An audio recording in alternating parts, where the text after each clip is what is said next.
بسم اللہ الرحمن الرحیم۔ السلام علیکم معزز طلباء کرام، آپ سب کیسے ہیں؟ آج ہم تفسیر بیضاوی کے سبق نمبر 30 کو پڑھیں گے۔ آج کے ہمارے سبق کا عنوان ہے بقیہ جوابات اور اظہر سے مراد۔ آج کے ہمارے سبق کی عبارت والازہر انہ غیر منصرف سے شروع ہوتی ہے۔ آئیے سب سے پہلے عبارت پڑھ کے اس کا ترجمہ کرتے ہیں، اس کے بعد باقاعدہ وضاحت کی طرف بڑھتے ہیں۔ مصنف علیہ رحمہ لکھتے ہیں والازہر انہ غیر منصرف، اور زیادہ ظاہر یہ ہے کہ رحمان غیر منصرف ہے۔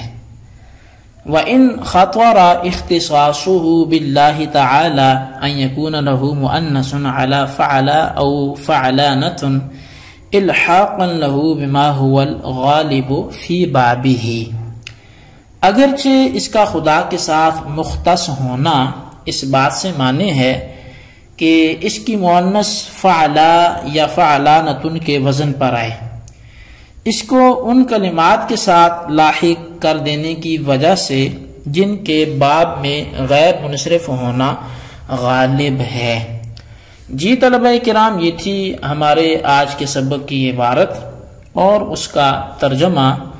اب آئیے اس کی وضاحت کی طرف بڑھتے ہیں۔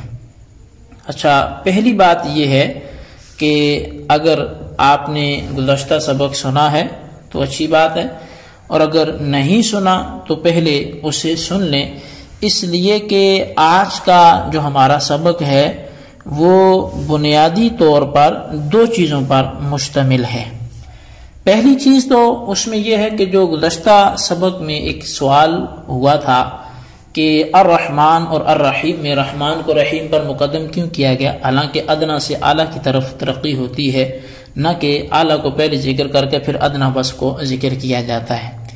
اس کا ایک جواب دیا گیا تھا جبکہ 3 باقی تھے۔ چونکہ مصنف نے 4 جوابات دیے ہیں تو پہلے تو ہم ان 3 جوابات کو سمجھیں گے، اس کے بعد دوسرے پھر ہم نحوی اعتبار سے رحمان پر گفتگو کریں گے کہ یہ منصرف ہے یا غیر منصرف۔ تو چلیں دوسرے جواب کی طرف بڑھتے ہیں۔ ایک تو گزشتہ سبق میں گزر چکا، دوسرا جواب اس کا یہ ہے کہ رحمان کو اللہ کے ساتھ زیادہ مشابہت ہے، کیونکہ غیر اللہ اس کے ساتھ بالکل متصف نہیں ہوتا۔ جس طرح کہ اللہ کا اطلاق غیر اللہ پر نہیں ہوتا، اس مناسبت کی وجہ سے رحمان علم کی حیثیت میں ہو جاتا ہے، اور چونکہ علم مقدم ہوتا ہے وصف پر، اس لیے رحمان کو مقدم کر دیا رحیم پر، بخلاف رحیم کے کہ اس کا اطلاق غیر اللہ پر بھی ہوتا ہے۔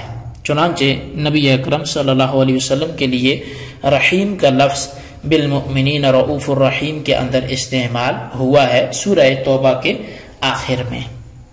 اب رہی یہ بات کہ لفظ رحمان کا اطلاق غیر اللہ پر کیوں نہیں ہوتا، تو اس کا جواب یہ ہے کہ رحمان کے معنی ہیں اس منعم حقیقی کے جو انعام کے انتہائی کمال کے درجے کو پہنچا ہوا، اور ہم دیکھتے ہیں کہ یہ معنی غیر اللہ پر صادق نہیں آتے، لہٰذا رحمان کے اطلاق غیر اللہ پر نہیں ہو سکتا۔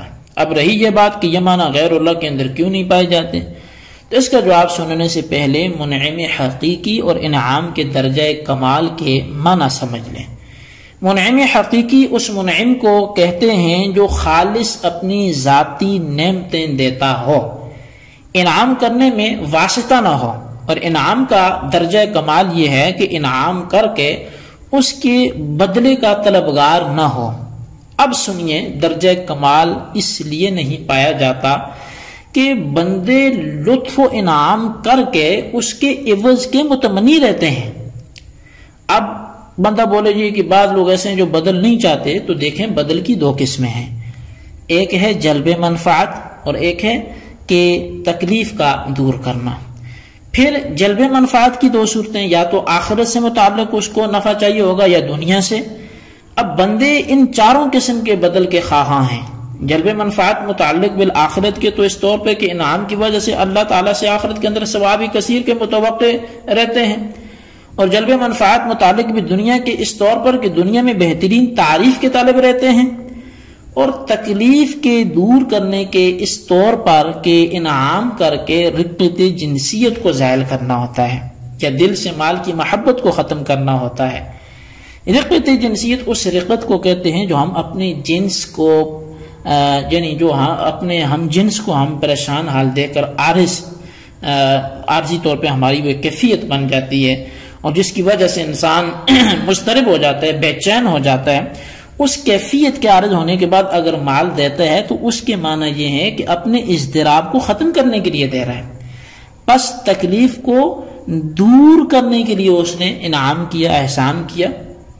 تو مطلب انسان جو ہے وہ کبھی بھی لطف انعام کرے تو پیچھے کوئی نہ کوئی اس کی غرض موجود ہوتی ہے۔ بعض نسخوں کے اندر یہاں جو ہے وہ لفظ جو ہے وہ اور بھی ہے جس کا معنی یہ ہوگا کہ انعام کر کے اپنے سے وہ خست کے آر کو دفع کرنا چاہتا ہے، یعنی خستہ کہتے ہیں کہ مستحق کے مال کو مال نہ دینا، اور یہ گویا کہ وہ اپنے اوپر سے اس الزام کو دور کرنے کے لیے بھی مال دیتا ہے۔ اور من میں حقیقی ہونے کی صفت غیر اللہ سے اس لیے بھی منتفی ہے کہ بندہ انعام کرنے میں صرف واسطہ ہے، کیونکہ خود نعمتوں کو پیدا کرنا اور ان کو وجود میں لانا، ان کو مستحق تک پہنچانا، یہ اس کو قدرت عطا کرنا یا شوق اور جذبہ اس کا پیدا کرنا، اثار پر ابھارنا، یہ سارا کچھ جو ہے وہ اس کا تھوڑی ہے، اس کو تو سب اللہ نے یہ دیا ہے، یہ کب یہ سارے کام کر سکتا تھا؟ تو سب اللہ کے پیدا کرنے سے بغیر خدا کے ان چیزوں پر کوئی بھی قادر نہیں ہے۔ اچھا، تیسرا جواب یہ ہے کہ جب رحمان کے اندر زیادتی بحسب الکیفیت کے لحاظ کیا گیا تو گویا رحمان نے بڑی بڑی نعمتوں پر دلالت کی۔ تسمیہ کے اندر اللہ کے اوصاف بیان کرنے کا موقع ہے، لہٰذا پہلے رحمان کو رکھا گیا تاکہ اللہ تعالیٰ کے بڑے بڑے انعامات نمایاں ہوں، لیکن چھوٹی چھوٹی نعمتیں اس سے رہ گئی، لہٰذا رحیم کو بطور تکمل اور تتمہ کے ذکر کر دیا۔ تو گویا رحیم مکمل ہوا اور مکمل شے بعد میں ہوا کرتی ہے، لہذا رحیم کو یعنی یہ مکمل ہے، اس نے نعمتوں کو مکمل کیا، تو یہ مکمل شے بعد میں ہوتی ہے، اس کو بعد میں ذکر کیا گیا۔ تو اسی طرح اگر چوتھے اس کے جواب کی طرف آئیں تو وہ یہ ہے کہ رحیم کو رؤوس آیات کی محافظت کے لیے مؤخر ذکر کیا گیا۔ رؤوس آیات سے آیات کے آخری حروف مراد ہیں جو مخصوص کیفیت کے ساتھ متصف ہیں، یعنی عام وزن ہے، الحمدللہ رب العالمین ہے، الرحمن الرحیم ہے، مالک یوم الدین ہے، ایاک نعبد و ایاک نستعین ہے۔ تو یہ جو آخر میں عین، حین، دین، اس طرح کے یا ساکن ما قبل مکسور آ رہے ہیں، تو اگر الرحیم الرحمان کرتے تو وہ وزن برقرار نہ رہتا۔ تو آیات کی رؤوس کی محافظت کے لیے بھی پھر وہ جو وزن والا لفظ تھا رحیم اس کو مؤخر کیا گیا اور رحمان کو مقدم کیا گیا۔ اچھا، اب یہاں پر والازہر سے لفظ رحمان کے متعلق نحوی بحث مصنف کر رہے ہیں۔ لفظ رحمان غیر منصرف ہوگا یا منصرف، اس بحث کو سمجھنے سے پہلے ایک نحوی مسئلہ سمجھ لیں۔ نحوی مسئلہ یہ ہے کہ الف نون زائدہ تان کبھی اسم میں زیادہ ہوتے ہیں اور کبھی وصف میں زیادہ ہوتے ہیں۔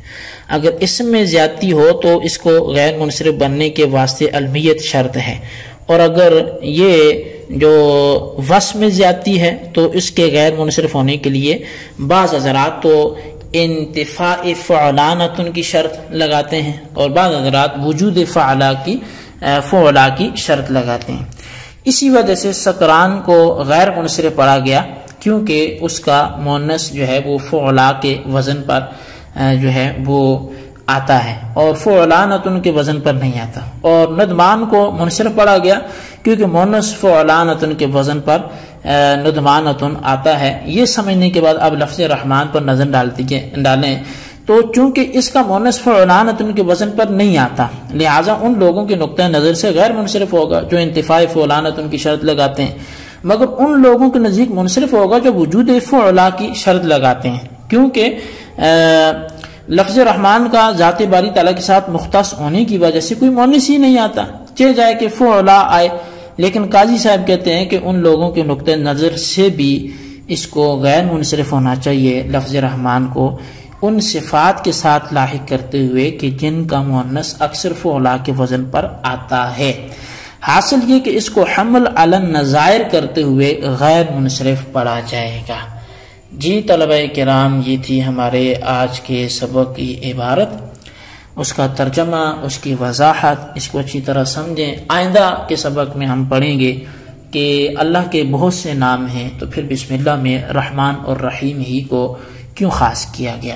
تو آج کو جتنا ہم نے پڑھا اس کو آپ خلاصتاً رجسٹر پہ ضرور لکھیں، بالخصوص سوالات کے جوابات بھی دیں۔ سوال نمبر 1 یہ ہے کہ اعتراض سابق کے آج کے 3 جوابات میں سے کوئی ایک تحریر کریں، اور سوال نمبر 2 یہ ہے لفظ رحمان یہ منصرف ہے یا غیر منصرف، ہر 2 صورت میں وجہ تحریر کریں۔